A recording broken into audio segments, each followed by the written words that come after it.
All right, guys, welcome back to an episode of Chemical Guys Detail Garage. We are back with Porsche 911T. It's a 1971 and it's back inside the shop. We just finished washing it. We brought it back in. And now it's time to get into the nitty-gritty parts, which is going to be polishing and exfoliating the paint using a clay bar. Now, what is a clay bar? What does a clay bar do? Why should I clay bar my surface of my vehicle? So off camera, we already went ahead and did a 50-50. So we can show you guys the results we're actually achieving using the two-step polish, which we're going to be using today, which is going to be V32 and V36, which are going to be a two-step polish. Now you guys can see this paint right here has clarity on it. It has no more contamination whatsoever compared to this side. This side, it looks like it has a film over it. It looks a little bit much more dull. It also has scuff marks, so we're going to be doing our best to revive the paint using a two-step polish. And nonetheless, we're not looking for perfection. We're just looking for some type of results because this car is a 30-plus-year-old car. It has been sitting. It hasn't had any type of polish whatsoever. So how do you actually know that your car needs a clay bar? First things first, you get a glove, you can get your hand. Just go to the surface of your car and just gently feel it. So if I go to the surface of this part, you don't hear any contamination whatsoever. I mean, it's smooth as glass. Compared to something over here, contamination, smooth as glass. Contamination, smooth as glass. So that is how you know you need to clay bar the surface of your car. So what ends up happening over time, you daily drive your car sits outside, you might live in a place where you get tree sap, you get industrial fallout. What ends up happening is all that grime sits on the car, and if you don't wipe it away or clay bar it away, what it's going to do, it's going to embed itself into the pores of paint, and over time you're going to start getting this effect. It sounds like sand.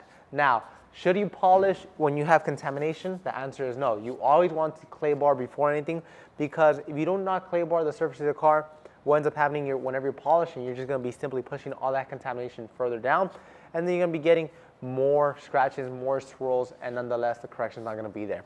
So today I have my clay luber in my secondary spare bottle, and I'll also be using an OG clay bar. This OG clay bar is a clay bar system that is going to exfoliate the paint, remove any contamination away from the paint. And the clay bar system, you could go and use it all over your car. You could use it on your glass, you could use it on your wheels, you could use it on chrome, you could use it on paint. Like this, you could get a non-contaminated surface, and whenever you come back to apply a ceramic coating to your car, you apply a glaze, a sealant, or wax, it's not going to fail. It's actually going to bond directly onto the pores of the paint. Like this, you get the best achieving results. As you guys can see, before I forget, we already went ahead and mashed off the whole entire trims around this Porsche 911T. You guys saw Joey, he came out here.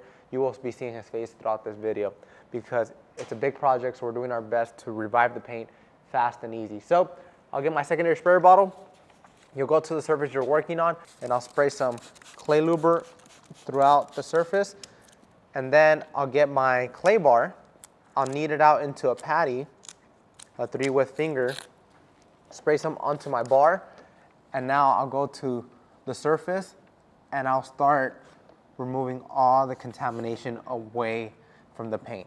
Now what a clay bar does is going to pull off any contaminants onto the clay bar. So what you want to constantly be doing is constantly be inspecting the clay bar, because what ends up happening is all this dirt, grime, debris that is coming off of the car, you guys can see it's living now on the clay bar. So what ends up happening is a lot of people do this mistake is they think one side of a clay bar is going to do a whole entire car. The answer is no. What you want to do whenever you get to this point, you want to get your clay bar, you want to re-knead it, and get a clean side. Now, how do you know when it's time to replace the clay bar? Is whenever you re-knead it and you no longer get a clean side. If you no longer get a clean side, get another piece of clay bar and continue cleaning the surface of your car. Now, if you do not drop your clay bar on the floor, you could simply reuse it and go on from there. But in this occasion, we have a whole car to do, so I might most likely get Joey out here to help me out. So like this, we show you guys the results we could achieve. So whenever you clay a surface of a car, always go in linear motions and never go in circular motions, because if you do go in circular motions, you might pick up contamination or anything away from the car, and then what you're going to start to do is going to start rubbing all that contamination back into the pores of paint. You guys can see this is coming back onto the clay bar, so this is when you re-knead it. But before I re-knead it, I need to inspect it. So I'll put my clay bar back onto my sprayer top. I'll get my microfiber towel. I'll inspect it for any tags. Rip off the tag. And now I'll go to the surface of the car and I'll just wipe it clean to remove any clay luber. Come back and buff off the residue. And now it's just time to inspect the paint. So by inspecting the paint, you grab your hand again, once again, and go to the surface, and it's smooth as glass now. I mean, there's no more contamination. So now once your paint is smooth as glass, that's when you can bring out your polisher and start polishing. If your paint still feels like this, that means you still need to go back and reclay the surface once again. But in this occasion, we have a whole entire car, so it's time for me to go get Joey so we could tackle the whole entire car. After we finish clay barring it, I'll get back to you guys to show you guys how to properly polish it using V32 and V36. We'll be right back.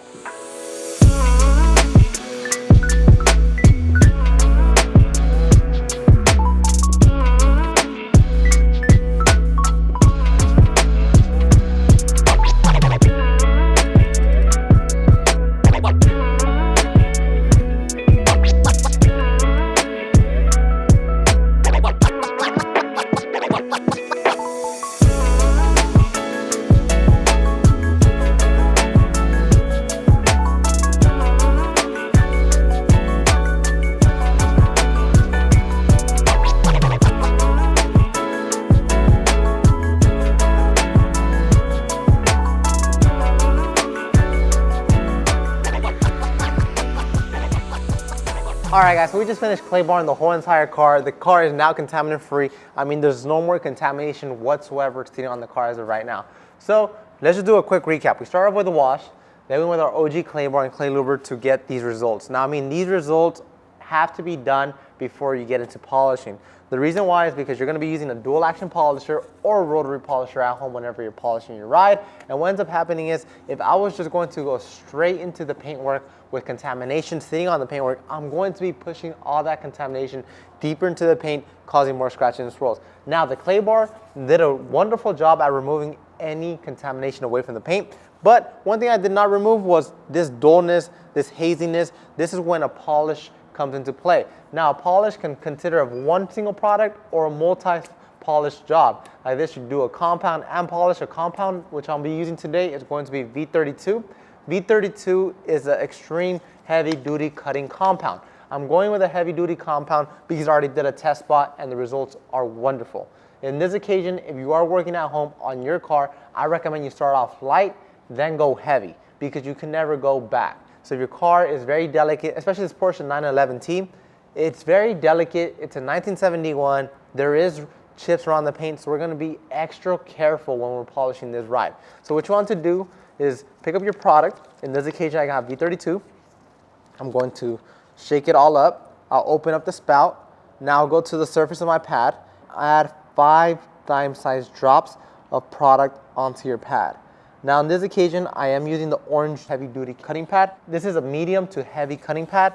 I don't want to go with the yellow heavy-duty cutting pad for the reasons: 1, it's too aggressive; 2, this is a very delicate paint; and 3, I want to go with the least aggressive method. In this occasion, I have an aggressive compound, but I have a not so aggressive pad. Once I already apply my product onto my pad, I'll get my pad conditioner, 2 sprays onto my pad. And what a pad conditioner is going to do is going to moisten the pad. It's going to reduce friction while I'm working on the paint. So one thing you always want to keep in mind when you're dealing with paint, especially in this type of condition, is you want to take your time. I mean, you can't rush perfection, because what ends up happening when you start rushing it, you can start getting marring and pigtails all over your entire car, and then it's going to be more of a headache instead of a result. So I have my 5 dime-sized drops onto my pad. I'm going to be putting my cord over my shoulder, and then I'll be going into the paint. And before I forget, today I am actually using the Torque 10FX. The Torque 10FX, I went with it because it has an 8mm throw.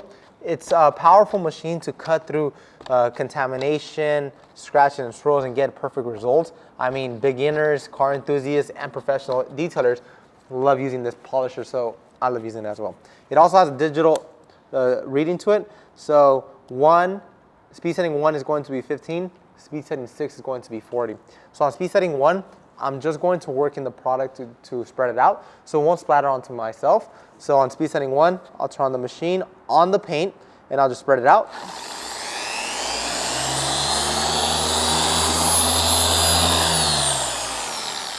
And after I spread it out, now it is time to work it in. So I'll turn the machine back on, I'll bump it up to speed setting 40. I'll work in the product to turn to clear or translucent, but let me just work this product. I'll be right back.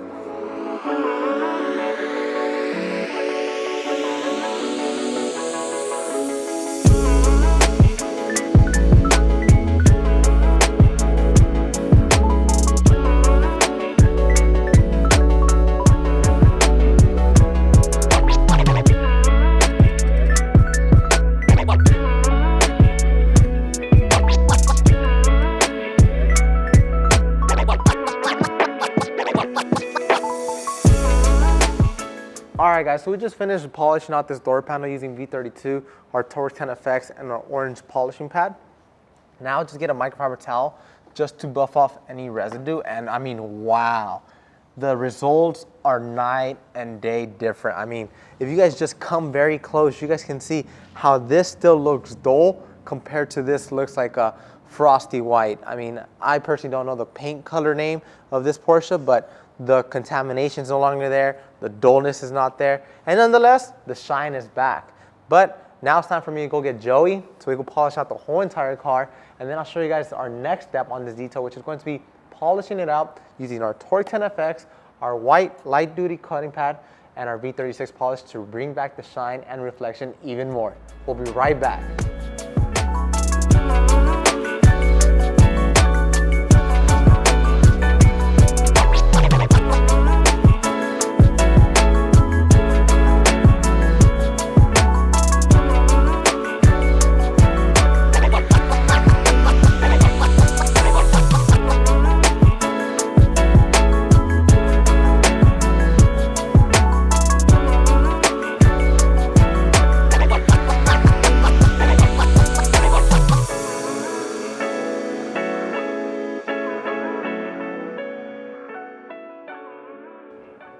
Alright guys, so we just finished polishing out the Porsche 911T with V32, and I mean the shine came back, the reflection came back, the deeper scratches went away, but let's just go over one thing. I mean, this is a 30-plus-year-old car.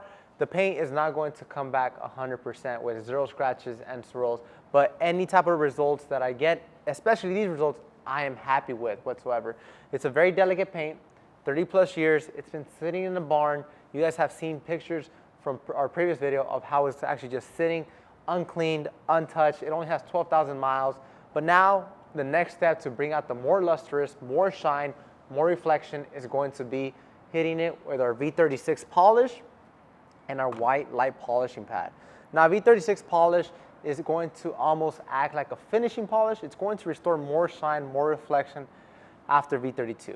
If I wanted to do a 3-step polish, obviously I could have gone V32, V34, V36, and obviously I could do a 4-step, V38. In this occasion, I personally don't know the condition of the paint is. I personally don't want to polish it too much. So V32 and V36 is a great combo for this Porsche 911T. And the same exact way to apply it, just simply grab your polisher, shake up your product, you'll go to your pad, you'll open up the spout, and you'll add 5 dime-sized drops to the pad.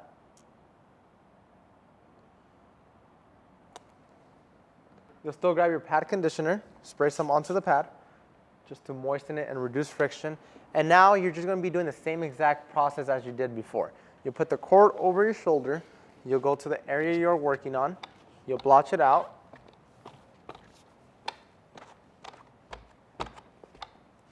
and on speed setting 1, you will spread it out and then work it in. Now for you guys might ask us down below is, how long does it actually take to polish out a car? And we've been working at this car for about like 4 hours already, and taking your time is going to get you the proper results. So for you guys, obviously it's just cuts, but for us it's actually like 4 hours already working on this 911T. So it's fairly simple to polish. Just simply spread it out on speed setting 1.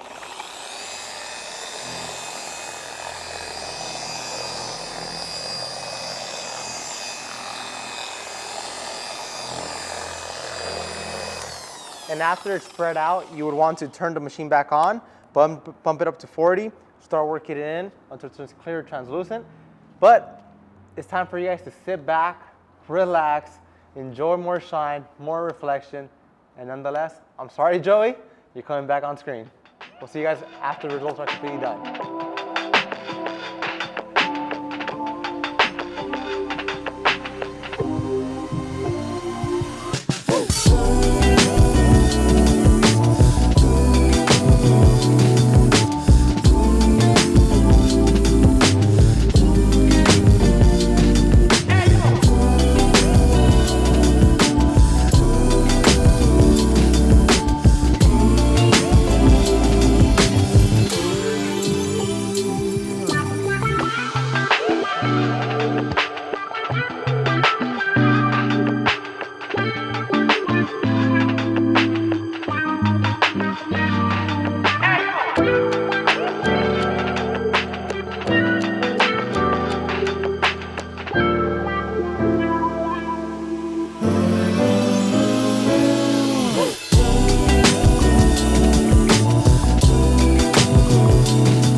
there you guys have it. You guys can see the night and day results on this Porsche 911T. A lot of people doubted us, but we made it happen. V32 and V36 paired with Torque 10 effects did a wonderful job to bring back the shine reflection from the Porsche 911. As always, if you guys want to pick up any of your products today, hop onto the website right now, chemicalguys.com. You can find everything right there, or you can drive down to your local detail garage. We have over 90 detail garage locations across the globe, including Canada and the UK. As always, I'm Henry, and thank you for sharing Passion for Shine with Chemical Guys.